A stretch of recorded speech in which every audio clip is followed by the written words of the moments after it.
ওদালগুৰিৰ টংলাৰ নৃশংস ঘটনাৰ ৰহস্য ফাদিল হত্যা ভাতৃৰ নিশেষ কৰা তথ্য লাভ আৰক্ষীৰ ঘটনা সন্দৰ্ভত জ্যেষ্ঠ ভাতৃ নীৰজ শৰ্মা কাটক নিহত দুই ভাতৃৰ পিতৃ মহেন্দ্ৰ শৰ্মাৰ আছে দুগৰাকী পত্নী প্ৰথমা পত্নীৰ অভিযুক্ত পুত্ৰ নীৰজ শৰ্মাৰ মাতৃ আৰু ভগ্নীৰ সৈতে নীৰজ শৰ্মা আছিল পঞ্জাৱত কিছুদিন পূৰ্বে টংলালৈ আহিছিল অভিযুক্ত নীৰজ শৰ্মা এতিয়ালৈ সোধপোছ অব্যাহত আৰক্ষীৰ সম্পূৰ্ণ তদন্তৰ পিছতহে পোহৰলৈ আহিব কোন জড়িত এই হত্যাকাণ্ডৰ লগত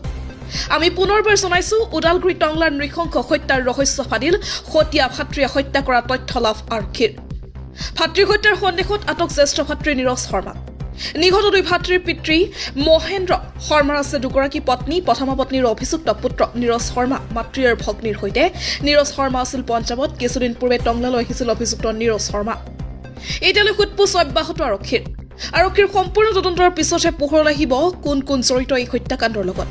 ওদালগুৰিৰ টংলাৰ নৃশংস ঘটনাৰ ৰহস্য ফাদিল হত্যা ভাতৃৰ নিশেষ কৰা তথ্য লাভ আৰক্ষীৰ ঘটনা সন্দৰ্ভত জ্যেষ্ঠ ভাতৃ নীৰজ শৰ্মা কাটক নিহত দুই ভাতৃৰ পিতৃ মহেন্দ্ৰ শৰ্মাৰ আছে দুগৰাকী পত্নী প্ৰথমা পত্নীৰ অভিযুক্ত পুত্ৰ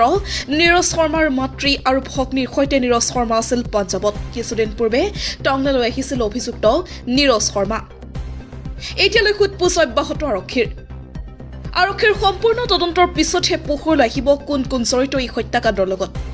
আমি পুনৰবাৰ জনাইছো ওদালগুৰি টংলাৰ নৃশংস হত্যাৰ ৰহস্য ফাদিল হত্যা ভাতৃয়ে হত্যা কৰা তথ্য লাভ আৰক্ষীৰ ভাতৃ হত্যাৰ সন্দেহত আটক জ্যেষ্ঠ ভাতৃ নীৰজ শৰ্মা